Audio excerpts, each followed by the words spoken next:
వెంకటేశ్వరునికి సంబంధించి 8 రకములుగా సేవించిన వారు ఎవరైనా సరే విష్ణువునందు సాయుధ్యమును పొందుతారు, అంటే మోక్షమును పొందుతారు.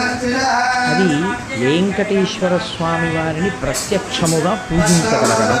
అంటే ఆయనని ఒక మూర్తిలోకి ఆవాహన చేసి, అది ఫోటో అన్న భావనతో, అది ఒక మూర్తి అన్న భావనతో కాకుండా ఈయనే శ్రీ వెంకటేశ్వరుడు అన్న భావనతో సేవించగలుగుతా. రెండవది ఆయనను స్మరించుచుండుట, వెంకటేశ్వరుని గురించినటువంటి స్మరణ. అందుకే స్మరణాత్ ఇష్టవర్షిణం.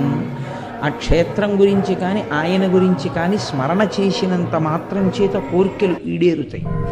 కాబట్టి స్మరించుట. 3, ఏ పని చేస్తున్నా ఇది వెంకటేశ్వర స్వామి వారి కార్యం అనుకుని చేస్తుండడం. అలా అనుకుని చేసేటప్పుడు ధర్మ వ్యతిరేకమైన కార్యం చెయ్యడానికి అసలు